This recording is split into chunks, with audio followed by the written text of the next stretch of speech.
જય માતાજી મિત્રો, આ દુનિયા એટલે આ દુનિયાની રચના ભગવાને એવી અજબ ગજબની કરેલી છે કે એ રહસ્યોથી ભરપૂર છે. અજબ આ જગત છે, ઊંડા એના પાયા, બધું જાણવા છતાં મેલાતી નથી માયા. આ દુનિયા છે એ અજબ ગજબની છે. એમાં અનેક રહસ્યોના આટેઘૂંટીવાળી બધી વસ્તુઓ છે. ઘણી બધી એવી વસ્તુ છે કે એના વિશે આપણે જાણતા નથી. તો આજે એમાંની જ એક વસ્તુ એટલે ટેપ રેકોર્ડર. આજે આપણે જાણશું ટેપ રેકોર્ડર વિશે કે પેલું રેકોર્ડિંગ ક્યારે થયું હોય છે અને આપણને આ બધી સુવિધા મળી છે.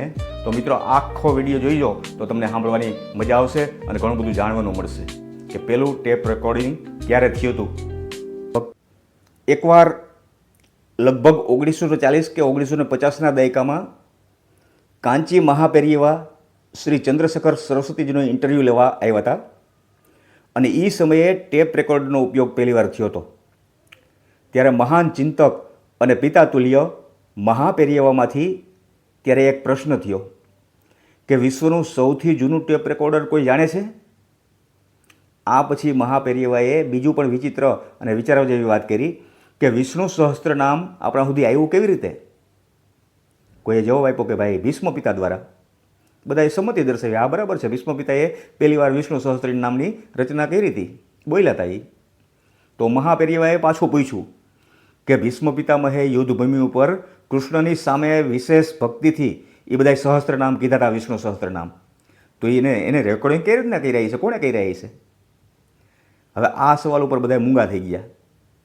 ત્યારે પેરિયેવાએ કીધું કે જ્યારે ભીષ્મ પિતામહે કૃષ્ણની સ્તુતિ રૂપે વિષ્ણુ સહસ્ત્ર નામનું પઠન કર્યું ત્યારે કૃષ્ણથી લઈ અને વ્યાસજી સુધી બધા મોહિત થઈ અને સાંભળતા રહ્યા. કોઈએ લખ્યું નહીં કે આપણે આ યાદી રાખી લઈ, કારણ કે ત્યારે ટેપ રેકોર્ડની એવી કંઈ સુવિધા તો હતી નહીં. પણ જ્યારે પઠન પૂરું થયું ત્યારે સૌથી પહેલાં યુધિષ્ઠિરે આશ્ચર્ય વ્યક્ત કર્યું. એ કે ભીષ્મ પિતાએ કેવા મનોહર વિષ્ણુના નામો બોલ્યા, પણ આપણે બધા લખતા ભૂલી ગયા, કોઈએ કાંઈ લખ્યું નહીં.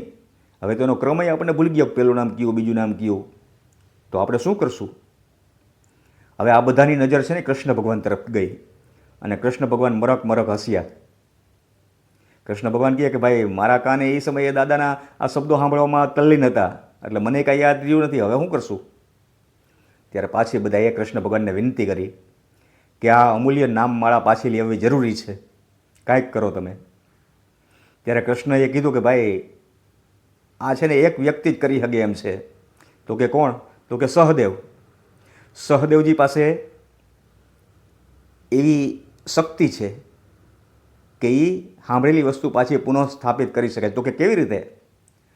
તો કે ભાઈ, 5 પાંડવોમાં સહદેવ છે ને, એની પાસે ક્રિસ્ટલ પથ્થર છે એના મગજમાં, એવું માઇન્ડ એનું છે.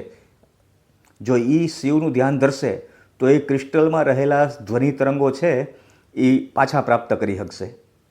અને એ પ્રમાણે સહદેવ એ વ્યાસજીને કહેશે ને વ્યાસજી બેઠા બેઠા લખાણ કરશે તો એ ધ્વનિ તરંગો પાછા આવે.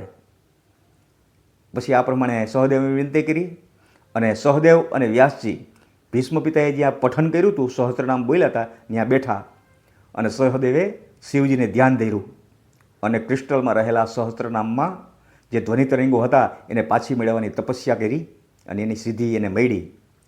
પછી ક્રિસ્ટલ પથ્થર છે શાંત અને શુદ્ધ વાતાવરણમાં ધ્વનિ તરંગોને હાંચવી શકે છે. શિવજીની કૃપાથી સહદેવે એ ધ્વનિ તરંગોને પથ્થરમાંથી પ્રકાશિત કર્યા, વ્યાસજીએ એને લખી અને આખા વિશ્વને આપ્યા. આ રીતે વિષ્ણુ સહસ્ત્ર નામ જગતમાં સૌપ્રથમ ક્રિસ્ટલ ટેપ રેકોર્ડર દ્વારા અમર થયા હતા. પેલું ટેપ રેકોર્ડિંગ ત્યારે થયું હતું. જ્યારે મહાપેરિયેવાએ આ વાર્તા કહી ને ત્યારે બધા શ્રોતાઓ આશ્ચર્યચક થઈ ગયા. ઓહો, 5000 વર્ષ પહેલાં આવી સિદ્ધિ આવી છે. તો મિત્રો, અત્યારની જે આ હાર્ડ ડ્રાઈવ કે મેમરી કાર્ડ કે ક્વાર્જ આ સિલિકોન SiO2 છે એના વડે બને છે. તો આનાથી સ્પષ્ટ થાય છે કે પ્રાચીન શાસ્ત્રોનું અને આધુનિક વિજ્ઞાનનું મૂળ કેટલી સામ્યતા ધરાવે છે. ભલામણા ઘણું બધું જાણવાનું મળે આમાં. તો કોઈ જૂના ચોપડા ઉખેડવાવાળો જોઈએ ભલામણા. જય માતાજી.